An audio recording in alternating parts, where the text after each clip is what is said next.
Hello there, everyone. Good to see you here this fine fall evening. It is busier here than it used to be. Used to be you could only hear the wind and the crickets this time of day. Can still hear the crickets. They always remind me of when I was a little boy. I didn't grow up here, though. No, I lived near Mountain Creek. My father was a farmer, but at the same time he was a justice of the peace, known for miles for his knowledge of the law. He was also a fair man, respected by those who knew him, and his judgments and suggestions were followed as though he himself were a judge, though his opinions wouldn't cost you as dearly as a lawyer and court trial. I suppose it was at his knee that I first got a taste for law, and the good you could do simply by being fair and just. But I'm getting ahead of myself. I was born in Warren County, Mountain Creek area, as I said, in the year 1855. Born Robert Byrd Capshaw, but most people just called me Judge Capshaw or R.B. Now, I was merely 9 years old when the war between the states broke out. My father was opposed to secession and believed it wrong, but he was a staunch upholder of the law and Tennessee first, so he supported the cause once the state became the last to secede. By that time, my father was too old to go fight himself, so he sent his son, my older brother Washington, who contracted measles while fighting for the Confederacy and did not return home. 2 of my uncles marched off to fight that war as well, one for the Union, one for the Confederacy, neither to return. They both lost their lives at the Battle of Stones River or the Second Battle of Murfreesboro. I watched as the families were truly torn asunder by the war.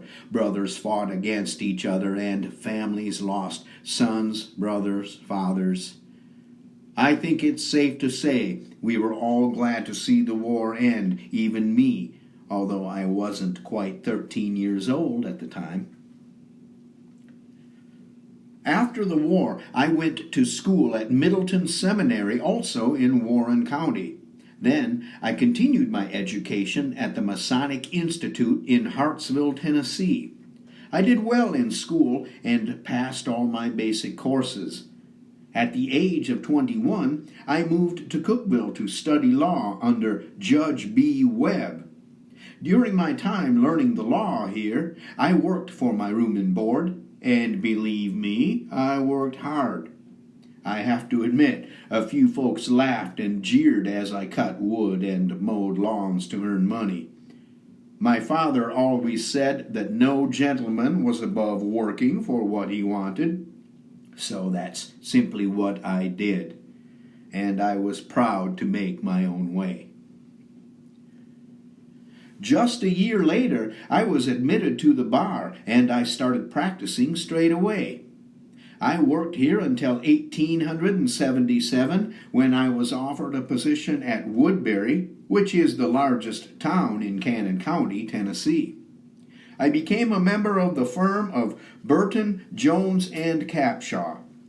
It was a prestigious position and another testament to hard work that at the age of 25, I would be in a law firm with a chancellor of the 3rd Division of the state, Judge Burton, and a state senator, Major Jones. Despite the prestige of working with 2 such illustrious men as Burton and Jones, my heart was back in Cookeville, the place where I first practiced law. So I returned. It was a good thing I moved back, because soon after, I met my wife, the beautiful Alice Whitson. We married in 1883 and built a house on Broad Street. I hear that nowadays the county library resides there.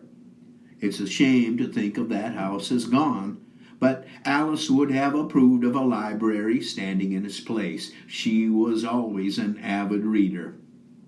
She was a wonderful musician as well. She provided music lessons for more years than I could count, and she was always patient with the children, too. She really had quite a way with children, my Alice. We had 3 boys ourselves, and all 3 ended up going into law. The oldest in Florida, and our younger 2 started a practice together in New York. Now, 10 years after Alice and I married, I was appointed by the governor as chancellor of the 5th Division of this fine state. I was also appointed a trial judge by the circuit court. I was happy to serve and prided myself on upholding the letter of the law.